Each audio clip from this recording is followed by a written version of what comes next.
When Jordan stepped into the fog, the forest went silent. Not peaceful, but listening. His compass spun out of control, and the trail he'd marked just hours ago had vanished like it was never there. Then he saw them, figures standing between the trees, half shadow, half smoke, watching him breathe. One of them lifted a hand and pointed straight at him. And that's when he realized they weren't lost hikers. They were the forest itself. He tried to run, but every step took him deeper, not out. Every whisper knew his name. And somewhere in that fog, something was calling him to remember. Because once you enter Montana's deep wilderness, you don't disappear. You become part of what's been waiting there all along. Before we go any further, if this is your first time here, we'd love for you to hit that subscribe button and turn on notifications. Your support means the world and helps us bring you even more powerful stories. Stick with us until the end, and if this mystery moves you, share your thoughts in the comments and pass it along to a friend. Malik Turner pulled his truck off the paved highway like a man stepping through a door he hadn't quite decided to open. Tires crunched on gravel, the world narrowed to the windshield, and the long line of pines that crowded the road. The city had been loud, honest, rent-due emails, the kind of hunger that lives in your throat. Out here, the hunger was different. It smelled like cold earth and old rain, like wood smoke that had nowhere to go but into your lungs. Malik breathed it in like a shot of courage. He had a small plan. Find a story no one had filmed, get the footage that would stop editors and influencers in their tracks. Everyone wanted the thing that looked like nothing else. Everyone wanted proof. Malik wanted the job offer, the validation, the quiet nod he could play back to himself at 3 a.m. when the city hummed and doubt crept in. So he'd driven 2 days, alone, from Atlanta to Montana. A 12-hour dream stitched into 18.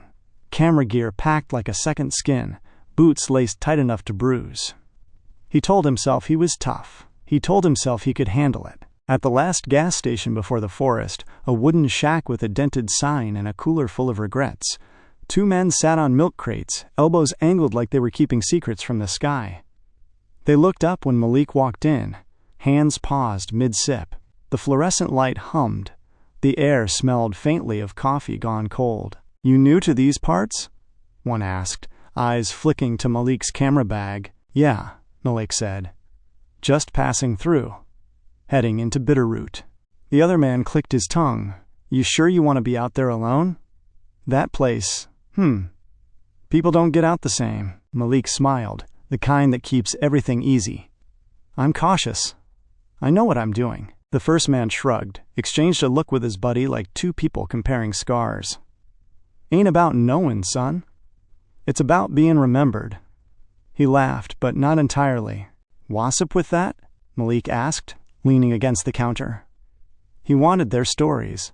The rumor, the angle. That's how you find truth, in a place stitched together by whispers. They told him about old searches, about hikers who'd vanished and come back wrong, about a ranger who left and never returned. Their voices were low, like gossip that would wake the dead if it got too loud. Malik listened. He filed each detail away. He smiled again when they told him not to stay past sundown. He left with directions scrawled on a paper napkin and a knot of new weight at the base of his skull, curiosity wrapped in an old warning. The road into the wilderness narrowed until the truck's radio became a distant memory. Trees leaned in with the confidence of people who had been there forever. Light filtered through in thin green fingers. Malik rolled down the window. Cold air slapped his face, a clean slap that made him grin. He set his camera on the passenger seat and watched it breathe with him. Gear, he told himself, was an extension of his body. The camera lens could be an eye you trust when your own started to wobble. By late afternoon he found the site, a small clearing, a stream glinting like a vein, and the shadow of forest pressing in on every side. He parked, stepped out, and the world sounded different. No highway hum, no refrigerator's polite complaint, just whined through needles and the small percussion of water. He moved slow, cataloging. Light on the leaves, the scent of moss, the sound of his own boots.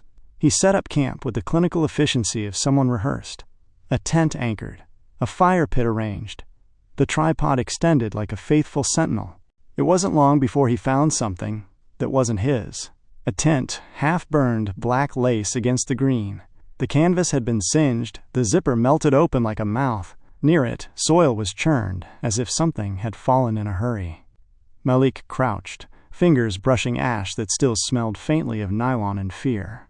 He wiped his hands on his jeans, heart pushing at his ribs like it wanted out. Inside the torn tent, tucked beneath a damp sleeping bag, he found a memory card. Small, unremarkable, loaded with possibility. He sat on a log and clicked it into his laptop, the screen a square of blue in the weakening light.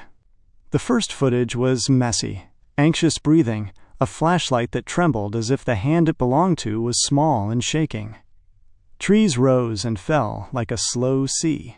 Then, a shape in the trees, fast, deliberate, moving side to side like someone scanning a shoreline. Malik slowed the footage, frame by frame. The shape was wrong. It didn't walk right. Too tall, too smooth, limbs slicing the dark without the rustle of underbrush. He played it again. The camera's frame shook. Then the view tipped down, as if the person filming had fallen. A brief, bright flare, a flare of white, cut through the footage. The last frame was a blur of black. The file ended. Malik felt the familiar professional muscle twitch. This was the hook. This was the story you don't find in a press release. His throat tightened with the sudden clarity that comes when everything is working toward one possibility. He told himself to be careful. He told himself it was probably a bear, or a moose, or a trick of light. He told himself a lot of things. As night fell, he set his camera on a tripod facing the half-burned tent, night vision engaged, the LED's faint red pulse like a heartbeat. He sat by his own small fire, the flame hissing at air, and tried to write notes into his recorder, short, clipped thoughts that sounded braver when spoken into a microphone. Found evidence of previous campers. Memory card shows unknown subject. Keeping camp. Will investigate in morning. He heard the wind, felt it like a living thing around his neck. He sipped lukewarm coffee and felt the city's edge loosen, like a knot giving way. He checked the card again, then closed his laptop. He zipped his sleeping bag tight, the world folding to the size of his tent. He could have walked back to the truck and left. It was a thought that moved through him like a possible exit, polite and ready. But he was already here. The story waited. Outside, the forest exhaled. Somewhere, a branch snapped, the sound small, intimate, the way a throat clears before speaking. Malik lay there with the warmth of his breath fogging the tent's fabric and listened. He felt eyes on the camp, like the cool weight of someone watching from a distance. He told himself it was nothing. He told himself to sleep. He told himself to trust the camera. When he drifted, it was with the image of that strange motion in his head, the way it cut through the trees, not running, not walking, but gliding, with a purpose that seemed patient. And as the night swallowed his breath, the red LED on the tripod kept its small, steady pulse, counting out time the way a heart might count a last regret. In the dark, that pulse seemed louder than it should. Morning crept into the valley like something reluctant to be seen. A thin fog hugged the trees, and Malik woke with his heart still half anchored in a dream, one where something heavy pressed against the tent wall, breathing slow, steady, human. For a moment he just listened. The forest was quiet in that strange, heavy way that feels staged, like everything living had stepped aside to make room for you. He unzipped the tent and stepped out, blinking against the pale light. The air bit at his face, cold and damp. He could smell ash and pine sap and the faint rot of old leaves. Nothing moved. His tripod still stood by the burned tent, the little LED winking its good morning lie. Everything's fine, Malik stretched, muttering. All right, new day, new footage. He checked the night vision recording first. At first, it was all static breath and wind pushing through branches. Then a flicker, a tall shape between the trees, too far to identify, motionless for several frames. When Malik paused it, the silhouette seemed almost leaning forward, as if curious.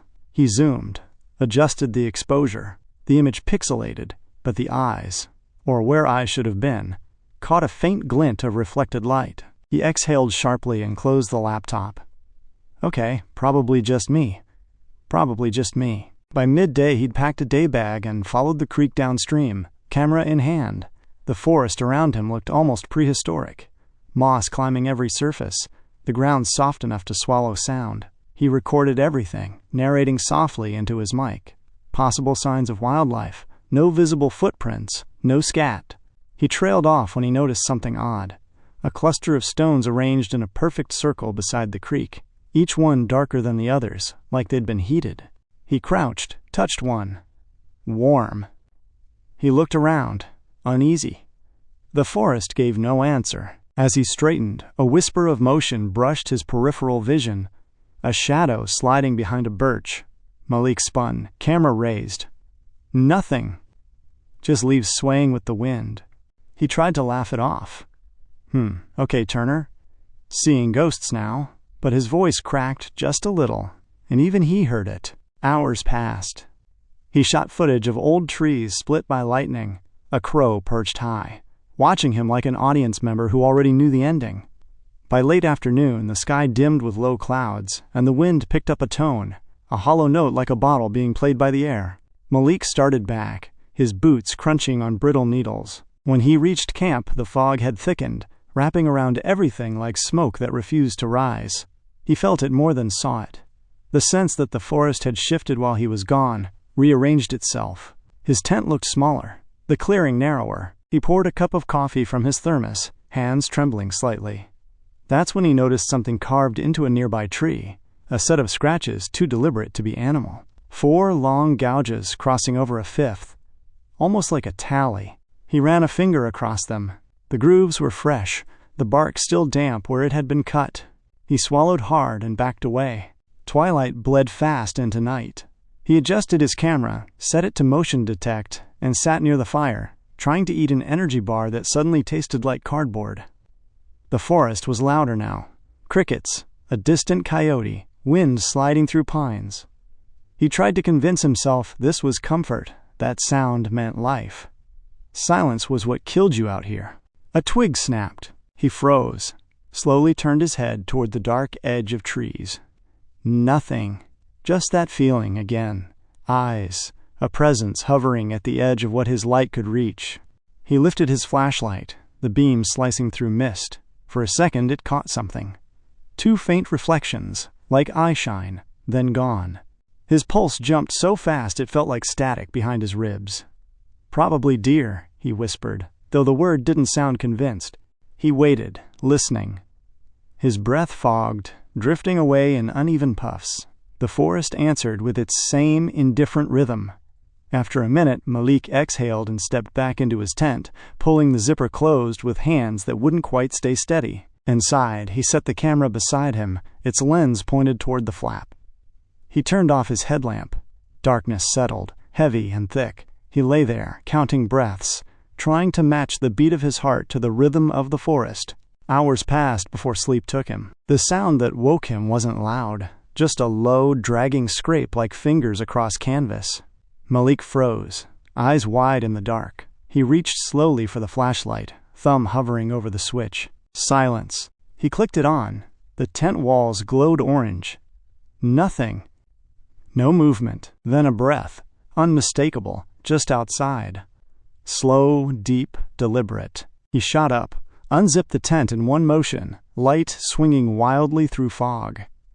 The beam caught nothing but the tail end of mist curling through branches. He stood there, chest heaving, the flashlight trembling in his grip. Okay, he whispered to himself, trying to anchor the sound of his own voice. Back inside, he reviewed the motion footage, hands shaking. For the first few seconds, nothing but static. Then, clear as daylight, a human-shaped shadow crouched behind the trees, unmoving. Watching. Directly facing the camera, Malik froze. He rewound. The shadow was gone. He stared at the screen until the battery warning blinked red. Then he shut it off, heart thudding, whispering under his breath. That wasn't an animal. Outside, the wind picked up again, dragging through the branches in a low, almost conversational hum, a language he didn't yet understand. The forest, it seemed, was answering. The next morning, the air carried that kind of silence that makes you feel like you've arrived too early to your own story. The fog hadn't lifted. It just hung there, milky and thick, as if refusing to let the forest wake up. Malik packed his camera bag, checked his batteries, and told himself this was just another day. Another trail. Another mystery to film and explain later in an interview when people asked, "Weren't you scared?" He'd laugh then, he told himself. He'd say, "Nah, not really." But his fingers trembled as he laced his boots. The prints he'd seen last night, those strange shapes in the dirt, were gone now. The ground looked undisturbed, like no one had ever walked there. Even the ashes from his small fire had disappeared, scattered or swallowed by the damp. It was as if the forest had decided to erase him between dawn and morning. He grabbed his pack, set his GPS, and started walking. His plan was simple: follow the creek until it bent west, then climb toward the ridge where the missing campers had last been reported. The forest closed in fast.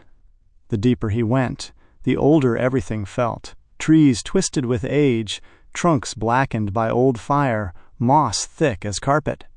The sound of running water grew faint, replaced by that uneasy rustle of wind moving without direction. He marked trees with strips of orange cloth every 100 yards. It was a habit he'd learned from an old ranger documentary. Always leave breadcrumbs. Always give yourself a way back. After 2 hours, he turned to check one of his markers. It was gone. Just gone. The tree was there, but the bright orange strip had vanished like it had never existed. He frowned, cut a new one, tied it tighter. 30 minutes later, he looked back. And that one was gone too. Malik's chest tightened. He whispered, "Nah, no way." Not funny. He kept walking, camera rolling now. Instinctively, like the act of filming could prove the world was still real. The light shifted as clouds swallowed the sun. The forest seemed to absorb it, colors dulling to gray and green and something darker underneath.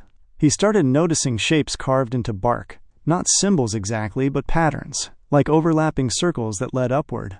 They were fresh, too, the cuts pale and wet. "Okay, who's out here?" he called. No answer. Only the hollow echo of his own voice bouncing back, warped by distance. He pressed on until he reached a small clearing. The grass was flattened in a wide circle, like something heavy had lain there. He crouched, touched the center, cold but dry, as if whatever had rested there had drawn the moisture out of the soil itself. That's when he saw them, the footprints. Bare. Human. Too large, too long. They led away from the clearing, deep into a dense corridor of pines. Malik swallowed hard. Every instinct said turn back, but the lens was rolling, and he could already imagine the headlines. Photographer uncovers proof of missing hikers. He followed. The air grew colder with each step. His breath fogged and lingered, like even the air didn't want to leave this place. The footprints stopped suddenly at a narrow wooden post wedged into the ground. At first, it looked like a trail marker. But when he got closer, he saw names carved into the surface, dozens of them, roughly etched, some crossed out, some too faded to read. He ran his fingers across them, mouthing each one quietly. Ethan Ward. Lena and Ava, Marcus and Eli. He froze. He knew those names. He'd seen them before, printed in old news clippings about the disappearances tied to this region. His camera kept rolling as he stepped back, voice barely above a whisper. "No way. These are all the missing." Then his words stopped, because right below those names, carved freshly into the wood, clean, pale cuts in the grain, was his own name. Malik Turner. He dropped the camera. It hit the ground, lens cracking. The forest swallowed the sound, the way a church absorbs confession. He stared at the carving, pulse hammering so loud it almost felt external. No, that's impossible. His voice cracked between each word. He stumbled backward, tripped over a root, and fell. The impact knocked the wind out of him, but he didn't feel the pain right away. Just the cold, the kind that doesn't belong to weather. The kind that feels aware. Behind him, branches creaked. Something moved. Not fast, but steady. He turned slowly, camera forgotten. Between the trees, faint outlines shimmered. Too still to be wind. Too tall to be human. "Hey," he called, voice shaking. "Who's there?" No reply. Just the soft crunch of footsteps retreating deeper into the pines. Malik scrambled to his feet, yanked up his camera, and pointed it toward the sound. The screen flickered with static, then cleared. Nothing but the trees, but the audio. It picked up something. A voice, faint, layered over static. "Turner, It whispered his name the way a memory might whisper from a dream. Familiar, but wrong. He spun in a slow circle, searching for where it came from. The forest had gone dead quiet again. No birds, no wind, no distant water. Even his own breathing sounded too loud. He backed away from the post, forcing his voice into a whisper. I'm done. I'm done. I'm out. But the GPS in his hand blinked red. No signal. His compass needle spun like it had lost its mind. The trail that led him there? Gone. The markers he'd tied? Vanished. Malik turned in a slow circle, trying to spot something familiar, but every direction looked the same, a maze of identical trunks in endless shadow. Panic built slow, then fast. He started walking, then running, camera bouncing against his chest. He called out, shouted for help, cursed the silence. Nothing answered. When he finally stopped, gasping, he realized he was back where he started, standing in front of the same post with the names. His name still glowed pale in the wood, as if freshly carved. Malik dropped to his knees. He wasn't sure if he was praying or begging or just trying to remember how to breathe. He whispered, voice breaking, I didn't carve that. Somewhere in the distance, a low hum began, almost mechanical, almost a voice, rising from deep within the forest. And for the first time since arriving, Malik felt it in his bones. He wasn't being followed anymore. He was being waited for. The air in the Montana wilderness had grown heavier, thicker, like it carried memories that refused to die. Every step Jordan took now felt slower, quieter, as if the woods themselves were listening. The night had no stars, just a pale ribbon of moonlight stretched thin across the black sky. His flashlight flickered with a weak pulse, barely cutting through the mist creeping low across the forest floor. He could hear his own breath now, shallow, shaky, bouncing back at him from the trees. Only it didn't sound like his breath alone. Something else exhaled when he did. Jordan froze. The echo wasn't from the rocks. It came from somewhere behind the cedar line, mimicking him perfectly. He turned slowly, the beam trembling in his hand, sweeping over trunks, roots, branches, nothing. Then came the whisper. Not words, just the rhythm of someone breathing, exactly like him. Back in town, whispers were growing louder too. Two men sat outside the general store, sipping from paper cups as they watched the search trucks roll in. You heard about that black guy up near Granite Ridge? One said quietly. Yeah, the other replied. The one renting the old ranger cabin? Folks say he's been hearing voices. Voices? Or guilt catching up? The first man muttered, shaking his head. That forest's bad medicine. Always has been. They both glanced down the road, as if expecting Jordan to walk out of the shadows right then. But Jordan wasn't coming down. He was still deep in the woods, following the impossible echo. He found himself back near the cabin. Only, something was off. The cabin door was slightly open. He remembered locking it. Jordan stepped in, slow heart pounding. The air inside felt colder than outside. He could see his breath cloud in front of him. Then he saw it. Mud prints, not boots. Bare feet, leading from the door to his table. And there, on the table, his map was gone. In its place lay a photograph. It was old, damp, black and white. It showed two park rangers standing beside a wooden sign that read, Granite Ridge, 1973. Behind them, in the tree line, faint and blurred, was a third figure. Too tall, too still. Jordan turned the photo over. On the back was written, We told them not to build here. His hand shook. That echo in the woods, that wasn't some animal. It was them, the ones who vanished. He sat for hours, flashlight off, just listening to the forest outside. That same rhythmic breathing, sometimes close, sometimes far. It was like something was rehearsing how to sound human again. He whispered into the dark. What do you want from me? No answer. Only that long, dragging breath.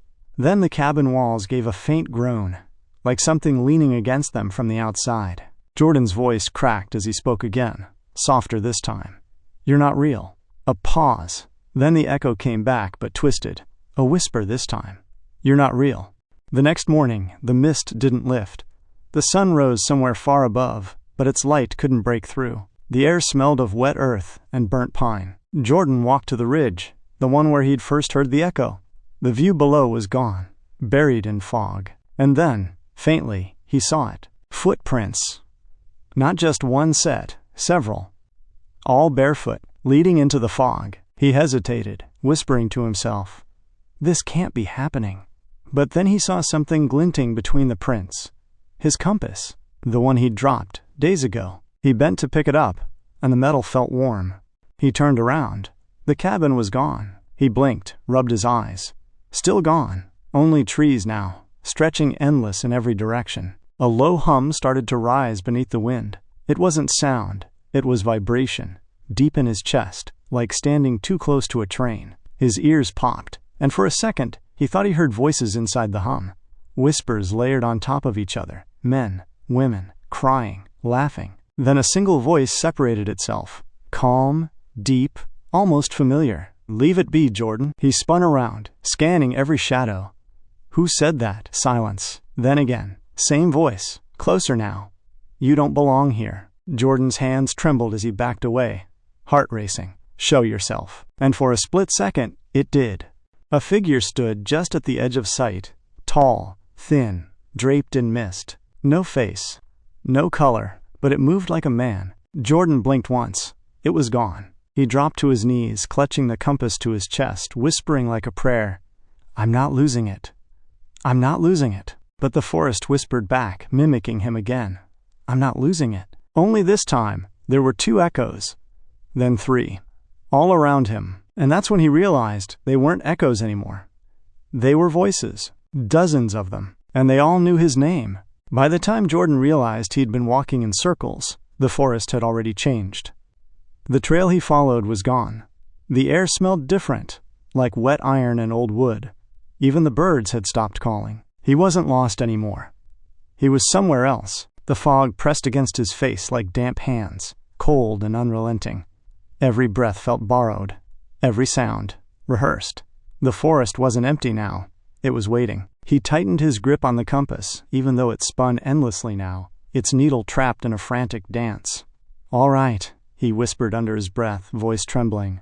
"If this place wants me, it's got me." He pushed forward through the fog. Branches snagged his jacket. Roots grabbed his boots. The deeper he went, the quieter it got, until silence itself became sound.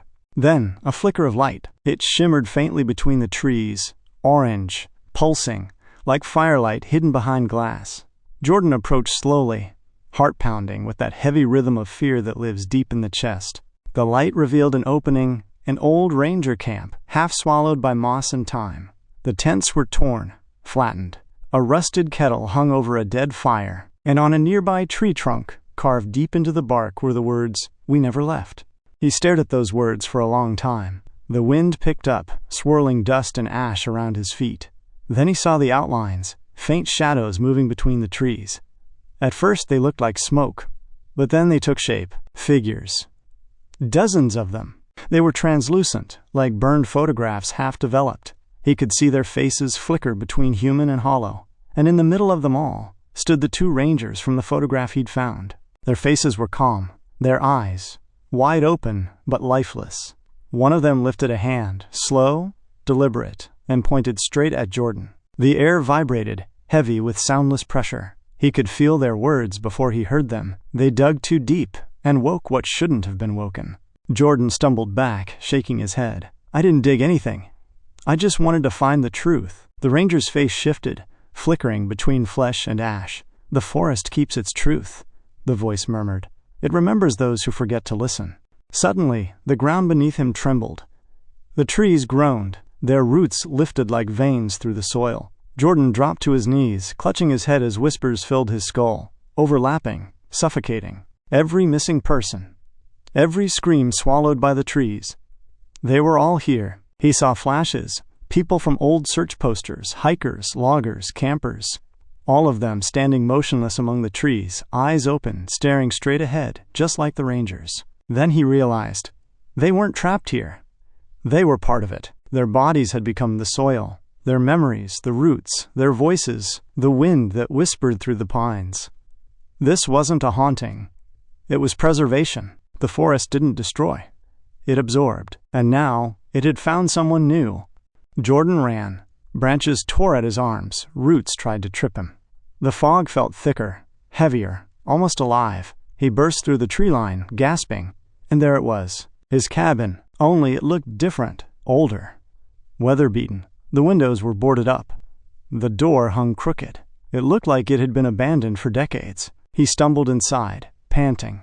The air was stale, dust thick on every surface, and on the table lay another photograph. This time, it was him, standing right there, in the same cabin, flashlight in hand, staring at the camera. Behind him, in the blurred darkness, were the same figures surrounding him. The edges of the photo were still wet, freshly developed. Jordan's hand shook as he picked it up. His reflection in the window caught his eye, and for a second it wasn't his reflection. It was one of them. His face, pale, eyes hollow, mouth whispering words he hadn't spoken. He turned. The cabin was empty. Outside, the voices began again, softer this time, almost welcoming. "Stay," they whispered. "Rest. Remember." He backed toward the door, whispering, "No. I'm getting out of here. I'm not staying." But when he stepped outside, there was no forest, no fog, only stillness. The ground was covered in moss, stretching in every direction, unbroken. The world around him was muted, colorless, and where the sky should have been, only endless gray light. He looked down. The compass in his hand had stopped spinning. Finally, but the needle wasn't pointing north. It was pointing down. Weeks later, the search team arrived. They found the cabin exactly where it always stood, untouched, door locked, dust everywhere. No signs of struggle, no signs of Jordan, only a single photograph on the table. In it, a man standing in the fog, surrounded by trees that seemed to bend toward him. Behind him, faint but visible, were faces. Too many to count. One of the officers held it up, frowning. "You think he took this himself?" The other shook his head. Whoever took it was standing right behind him. They both turned toward the forest line, still and quiet as stone. And just before they left, one of them swore they heard a whisper carried through the wind. It sounded like a man's voice, distant, fading, but clear enough to make the hair on his neck rise. "Tell them, the forest remembers." Then the wind stopped, and all that was left was silent. What do you think happened to Jordan out there? Was he taken? Or did the forest simply welcome him home? If you ever hear whispers in the trees when no one's around, don't listen, because in Montana's deep wilderness, the forest doesn't forget. Like, comment, and follow for more true stories that were never meant to be found.